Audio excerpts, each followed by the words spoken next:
WhatsApp guys, आज हम देखने वाले हैं मुकेश अंबानी वर्सेस गौतम अडानी। किसकी जिंदगी है ज्यादा आलीशान? भाई इनके पास इतना पैसा है तो जिंदगी आलीशान तो होगी ही, तो लेकिन बहुत कुछ जानने को मिलेगा किस तरीके से इन्होंने बिजनेस आगे बढ़ाया, किस तरीके से इन्होंने तरक्की करी है लाइफ में। तो इंस्पिरेशन भी आप लोग के लिए होगी। तो वीडियो देखते हैं पूरी टॉप 10 हिंदी चैनल से। ओरिजिनल वीडियो का लिंक है डिस्क्रिप्शन में। 1 2 3 गो। गौतम अडानी और मुकेश अंबानी में से कौन है बेस्ट? कौन भारत को नई ऊंचाइयों पर ले जाने का काम कर रहा है और किसके खर्चे हैं ज्यादा? चलिए जानते हैं इस वीडियो के माध्यम से। मुकेश अंबानी आज जिन बिजनेसेस के बल पर इस मुकाम पर पहुंचे हैं, उसका पूरा श्रेय उनके पिता धीरू भाई अंबानी को जाता है, जिन्होंने थोड़े थोड़े पैसा जमा करके रिलायंस कमर्शियल कॉरपोरेशन को शुरू किया था, जिसमें मसालों और धागों का व्यापार होता था। इस बिजनेस से जब उन्हें फायदा होने लग गया, तब वो कपड़ों के व्यापार में भी कूद गए और उन्होंने विमल नाम से अपना खुद का कपड़े का एक ब्रांड शुरू किया, जो उस समय कुछ खास चल नहीं पाया। विमल की शुरुआती असफलता के बाद धीरू भाई अंबानी ने अपना दिमाग लगाया और विमल के स्टॉक्स को बेचना शुरू कर दिया, जिसके बाद उनकी कंपनी रिलायंस 70 करोड़ की हो गई। और जब 2002 में धीरू भाई अंबानी का निधन हुआ, तब तक उनकी ये कंपनी 75,000 करोड़ की हो चुकी है, जिसको आगे ले जाने का काम किया मुकेश अंबानी ने, जो आज खुद तो भारत के टॉप अमीरों में से हैं ही, साथ ही उनकी कंपनी भी लाखों करोड़ों की है। मुकेश अंबानी को तो बिजनेसेस उनके पिता से विरासत में मिले थे, मगर गौतम अडानी के साथ ऐसा बिल्कुल भी नहीं था, क्योंकि वो आज जिस मुकाम पर भी हैं, अपनी खुद के दम पर हैं। एक समय था जब गौतम अडानी घर घर जाकर साइकिल से कपड़े और साड़ियां बेचा करते थे।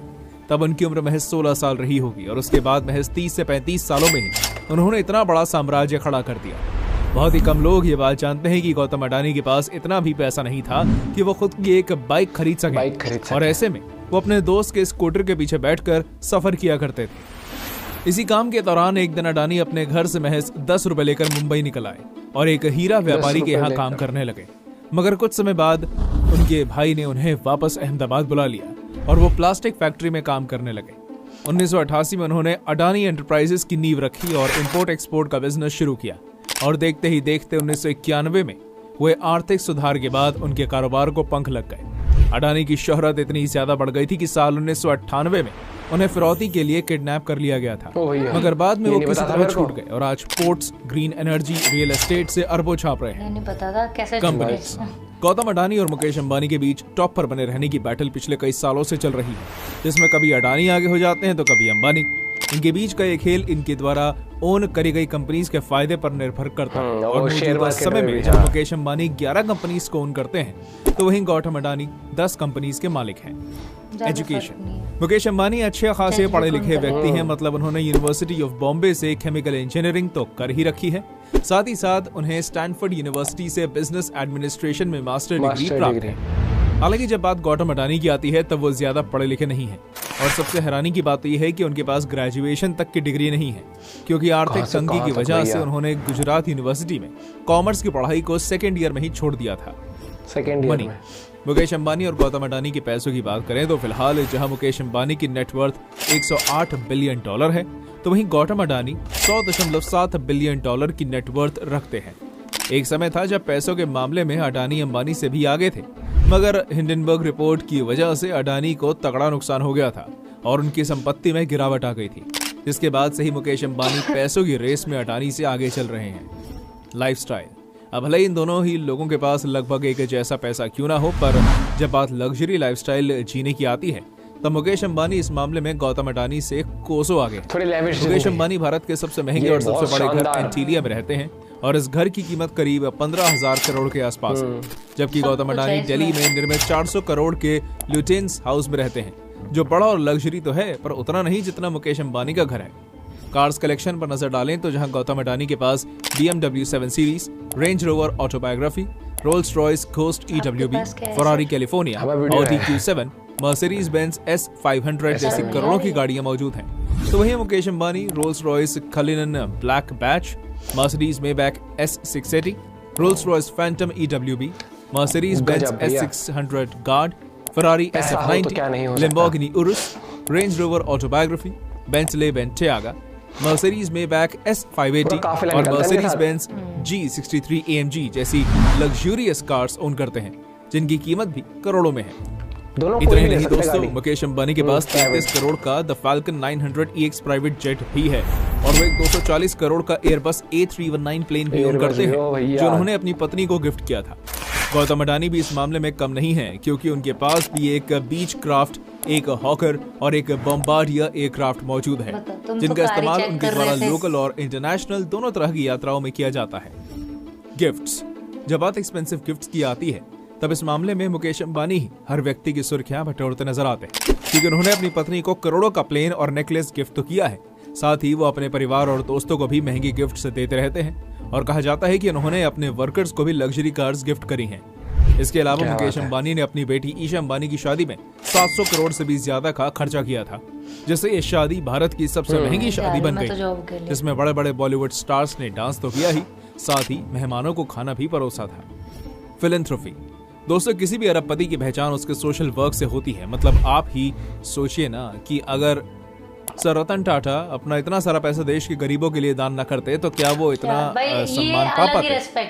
ऐसा नहीं है कि सिर्फ रतन टाटा जी ही सोशल वर्क और डोनेशंस करते हैं, बल्कि आज के समय में हर बिलियनियर फिलैंथ्रोफी यानी लोक कल्याण का काम करता है। मुकेश अंबानी ने पिछले साल करीब 376 करोड़ रुपए दान दिए थे, जबकि द हिंदू के मुताबिक साल 2022 में गौतम अडानी ने अपनी कमिटमेंट पूरी करते हुए अपने 60वें जन्मदिन पर करीब 60,000 करोड़ रुपए दान दिए थे, जो उन्हें इंडिया के टॉप फिलैंथ्रोपिस्ट में से एक बना देता है।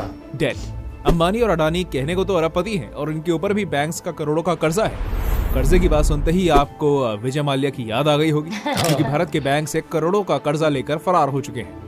हालांकि मुकेश अंबानी और गौतम अडानी में से कोई भागने नहीं वाला, क्योंकि इनके पास कर्जे से कई गुना ज्यादा संपत्ति मौजूद है। लेकिन तब भी अगर हम इनमें से ज्यादा कर्जा लेने वाले व्यक्ति की बात करें तो उसका नाम है गौतम अडानी, जो 2023 की रिपोर्ट के अनुसार 2.27 ट्रिलियन डॉलर्स की डेट में है, जबकि मुकेश अंबानी पर 2023 में 9 बिलियन डॉलर्स का कर्जा था। फ्यूचर आउटलुक, अब अगर दोनों अरबपतियों के फ्यूचर आउटलुक पर नजर डालें तो इन दोनों का भविष्य बहुत ही ज्यादा बेहतरीन होने वाला है। मुकेश अंबानी ने कहा है कि जब भारत दुनिया की तीसरी सबसे बड़ी इकोनॉमी होगा, जब तक रिलायंस भी दुनिया के टॉप 10 बिजनेस ग्रुप्स में से एक बन जाएगा। इतना ही नहीं, उन्होंने रिलायंस को आर्टिफिशियल इंटेलिजेंस से भी जोड़ने की बात करी, जिससे उनकी कंपनी के डिजिटल डेटा प्लेटफॉर्म और AI अपनाने वाले ग्लोबल प्लेयर्स में जगह मजबूत हो जाएगी। मुकेश अंबानी जहां भारत को डिजिटली टॉप पर ले जाने के लिए काम कर रहे हैं, तो वहीं गौतम अडानी भारत के इंफ्रास्ट्रक्चर को मजबूत करने की दिशा में काम करने हैं, जिसके लिए उन्होंने हाल ही में 7 लाख करोड़ इन्वेस्ट करने की घोषणा करी है। इतना ही नहीं, गौतम अडानी के अनुसार वो क्लाइमेट चेंज के प्रति भी काफी ज्यादा सहज हैं और इस कोशिश में लगे हैं कि साल 2040 तक उनकी इंडस्ट्रीज पूरी तरह से कार्बन न्यूट्रल हो जाए, जो वाकई में पर्यावरण के हिसाब से अच्छी बात है। अडानी समूह द्वारा गुजरात के कच्छ रेगिस्तान में दुनिया का सबसे बड़ा ग्रीन एनर्जी पार्क भी डेवलप किया जा रहा है, जिससे भारत ग्रीन एनर्जी के मामले में दुनिया को लीड कर पाएगा। जॉब जनरेशन, दोस्तों अंबानी और अडानी दोनों ही बिजनेसेस से सिर्फ उन्हें ही फायदा नहीं होता, बल्कि इससे भारत देश को भी बहुत फायदा मिलता है, क्योंकि जब कंपनीज एक्सपैंड होती हैं तो उनमें जॉब्स निकलती हैं। और साल 2023 के आंकड़ों के अनुसार मुकेश अंबानी की रिलायंस ग्रुप के अंदर करीब 3,90,000 एम्प्लॉइज काम करते हैं, जबकि गौतम अडानी के अंडर करीब 23,000 एम्प्लॉइज काम करते हैं, जिसको देखते हुए जॉब जनरेशन के मामले में मुकेश अंबानी अडानी से काफी आगे हैं। इतने सारे पॉइंट्स जान लेने के बाद अब सवाल आता है कि आखिर इनमें से कौन ज्यादा आलीशान जिंदगी जी रहा है और कौन देश के लिए ज्यादा योगदान दे रहा है। जहां तक बात आलीशान जिंदगी की है, तो साफ तौर पर समझ आ रहा है कि मुकेश अंबानी इस मामले में अडानी से काफी आगे हैं, जबकि देश के लिए योगदान की बात हो रही है तो दोनों ही अपनी अपनी जगह देश के लिए काम कर रहे हैं। तो दोस्तों, कैसी लगी आपको हमारी ये वीडियो, हमें कमेंट करके जरूर बताइएगा। और हाँ, जाते जाते इसे लाइक और चैनल, वीडियो तो बढ़िया थी, इन्फॉर्मेटिव भी थी, लेकिन एक चीज देखो कि अगर विद ग्रेट स्टेटस एंड इतना बड़े बिजनेस हमारे साथ ग्रेट रिस्पॉन्सिबिलिटीज भी होती है कि उसको और आगे लेके जाना, और जितने लोगों को रोजगार दिया हुआ है, जितने सारे लोग एम्प्लॉयज इनकी कंपनीज में, भाई देखो अगर कंपनी सक्सेसफुल होती रहेगी तभी उनकी जॉब भी सेफ रहेगी, है ना। तो वो इसी चीज के लिए हमें लगता है कि भैया एक आदमी अमीर बन गया, इतना पैसा है तो उसकी जिंदगी रिलैक्स नहीं हो, डे इन डे आउट उसको सोचना पड़ता है, क्योंकि कंपटीशन से भरी मार्केट है और आपको हमेशा इनोवेशन लेके आना पड़ेगा। नहीं तो फिर क्या बोलते हैं, कोई भी प्लेयर आएगा, नहीं तो इतनी बड़ी बड़ी कंपनियां हैं, कभी अमेजोन या कभी कोई कंपनी आके, जैसे आज के टाइम पर जियो बहुत बढ़िया, ये रिलायंस ग्रुप बहुत बड़े कर रहे हैं, जैसे अब OTT पे भी बहुत सारे प्लेटफॉर्म, जैसे अब डिज्नी के साथ पार्टनरशिप हो चुकी है उनकी, तो बहुत सारी चीजें हैं जो कि हमें नहीं पता लगता, लेकिन ग्राउंड रूट लेवल पर अगर आप बात करो तो एक आम आदमी जब फोन यूज करना सीखा था, मतलब फोन तक गाँव तक पहुंचा था, जो कपड़े हैं, कपड़े जो उसमें रिलायंस ट्रेंड का बता रही हूँ मैं, आम आदमी मॉल में जैसे होता है कि वहां से कपड़े खरीद पाता है, अच्छी क्वालिटी और अच्छे प्राइस पे। तो यही चीज है, और बहुत ही फैला हुआ कारोबार है दोनों का ही। और अगर कह रहा है बहुत ही फैला हुआ नहीं, और अगर अडानी की अगर हम बात करें तो उन्होंने भाई साहब वो इंपोर्ट एक्सपोर्ट हो गया, पावर, ग्रीन एनर्जी, हर तरीके से वो भी कर रहे हैं। और दान की बात होती है भाई, देखो कुछ लोग बताते हैं, कुछ नहीं बताते, लेकिन एक होता है ना कि अगर पर्सनली वैसे अगर जो एक रेस्पेक्ट, ये बताया था कि Ratan Tata one of the richest आराम से हो जाते हैं अगर वो अपनी जो उनके 60 to 70% उन्होंने दान किया, दान डोनेट ज्यादा करते हैं। और बाकी देखो भैया, और पैसा है तो खर्च करना भी, बिल्कुल आपके पैसों को आप भी खर्च करोगे, सभी करते हैं अपने अपने तरीके से। लेकिन लाइफस्टाइल सबकी, देखो इतने बड़े लेवल पर जाने के बाद आपको स्टेटस भी मेंटेन करना पड़ता है, लाइफस्टाइल भी मेंटेन करनी पड़ती है। कारों का कलेक्शन तो बहुत एक आम बात है, कितने लाखों करोड़ के मालिक होंगे, और उसमें से अगर 200 करोड़ की गाड़ियां भी मिला मुल्लू की नहीं होंगी, मुझे लगता है सारे मिला मुल्लू के। और जो घर दोनों के ही शानदार है, वीडियो भी शानदार थी, मस्त मजेदार थी, वो टॉप 10 हिंदी चैनल से थी।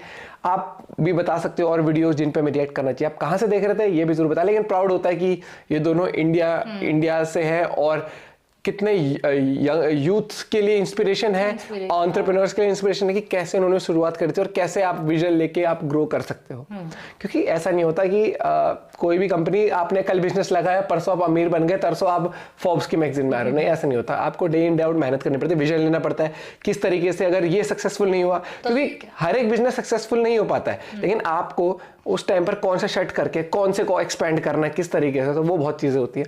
बाकी मिलते हैं वीडियो के साथ, बाय बाय, टेक केयर।